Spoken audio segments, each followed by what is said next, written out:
Hello, I'm CJ Wellerman, and in this episode, we reveal the moral and ethical superiority of the Palestinian resistance over the State of Israel.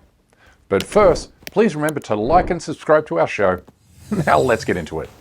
A new poll shows that support for Israel has fallen to its lowest point since Gallup began polling American attitudes 25 years ago, with 51% of the total US population now favouring Palestine over the Zionist state, which means our mission could not be more clear. We must hammer away and continue to erode whatever support Israel has remaining among the US electorate, or at least until 80 or even 90% of Americans wish for the total and complete dismantlement of the criminal Israeli occupation. And as a journalist who has covered the conflict for the past 15 years, I believe nothing is more persuasive than highlighting the moral and ethical superiority of the Palestinian resistance over Israel's security forces, particularly as it relates to how each side treats its respective hostages and prisoners of war. Because as the saying goes, you measure moral integrity by the way you treat people when nobody is watching. This was my logic when I argued that Hamas deserves a Nobel Peace Prize for keeping Israeli prisoners safe and well for 18 full months, while Israel indiscriminately carpet bombed the Gaza Strip, destroying 90% of all buildings and slaughtering upwards of 100,000 people. I mean, look at what's left of the Palestinian territory. Nothing. It's been atomized into dust. 85,000 bombs have transformed this once bustling territory into a barren, unlivable wasteland. Yet somehow, under all of this destruction and carnage, the Palestinian resistance kept their Israeli hostages and prisoners alive and thriving, which was why all of them publicly thanked Hamas for keeping them safe from Israeli warplanes and artillery. شكرا لكتاب القسام على كل المعاملة الكويسة. شكرا على الأكل والشرب والملابس. شكرا للشباب اللي كانوا يحفظوا علينا ودير بالو علينا من كاسف وإن شاء الله يكون.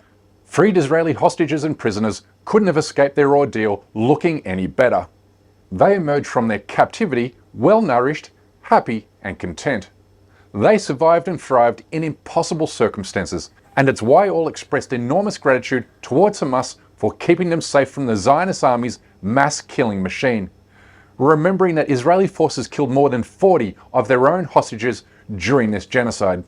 One of the released hostages, Agam Goldstein Almog, told reporters that Hamas guards covered us with their bodies to protect us from our own forces shooting and bombing. End quote. Now I want you to think about this for a moment, because her testimony destroys Zionist propaganda that falsely alleges Hamas used their own citizens as human shields, when in reality it turns out the complete opposite is true. Hamas willingly used their own bodies to protect innocent civilians, both Israeli and Palestinian. And if that doesn't undermine every lie you've been told by Zionist-friendly media, then listen to what she had to say to an Israeli television outlet. עשה איתי הורדת ידיים, אבל הוא הביא מגבת, כדי לא... כי אסור לו לגעת בי. אישה היא מאוד... אישה היא קדושה שם. אישה היא מלכה. היו עושים לי שיחות איך לשמור על אגם. הסברנו להם שגם אצלנו לפעמים כן יש שלאגם יכול להיות חבר, או יכולים להיות לה כמה חברים לפני שהיא תתחתן. אני אפילו מעודדת את זה, שהיא תתנסה, שהיא תכיר, לפני שהיא אצלה מוסד הנישואים. אבל היינו מתאמתים על זה. כן, גם אמרו לי, אנחנו מחתנים אותך בעזה. את בעזה, את מתחתנת. אנחנו נמצא לך גבר בעזה.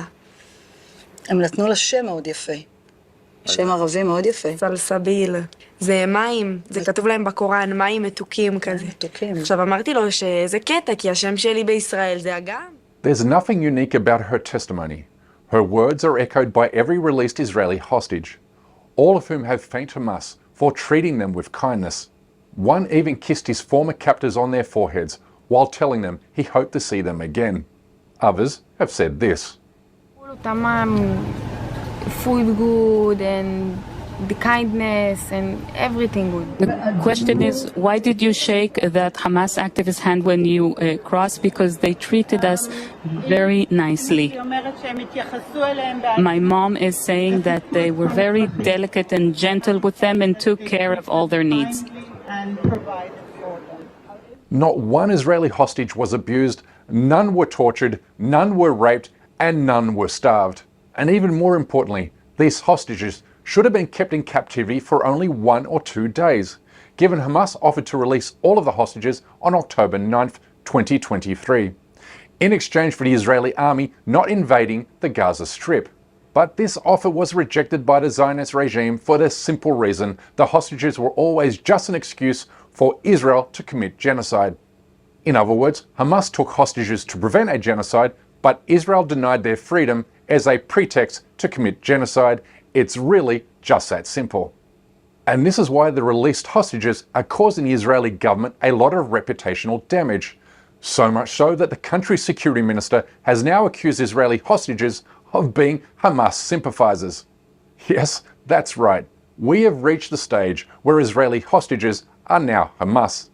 And if you're keeping score at home, Israel has also accused the following international bodies of being Hamas: the International Criminal Court, the International Court of Justice, and Amnesty International. Hamas, Hamas, and Hamas. Everyone and anyone who doesn't parrot Zionist lies and manipulation is Hamas, which means the allegation can no longer be considered an insult, but a compliment. A compliment supported by the way in which Hamas treats its prisoners of war. These former POWs and hostages have become a massive public relations nightmare for the Zionist state, because many are courageously coming forward to reject bogus claims they were mistreated or abused by Hamas in captivity, while others explain how Israeli forces were responsible for their injuries. In this moment that I'm still sitting with you, it's a miracle that I'm here.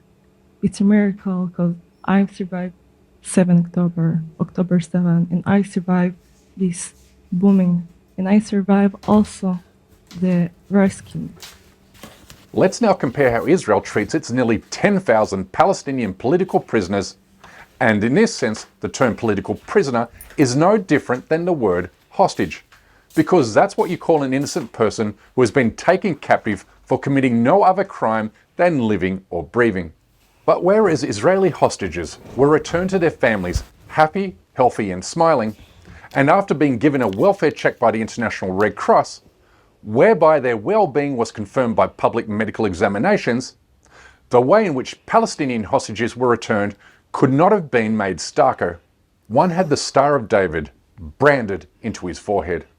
Others looked like they survived a Nazi concentration camp. Many required immediate hospitalization, while others cried in distress and gave harrowing testimonies about abuse and torture. طلعنا من الجحيم، ضرب، قمعات، غاز، تربيط في الشتوية على المي، بهدلة رسمي، السجن جحيم، جحيم جحيم جحيم.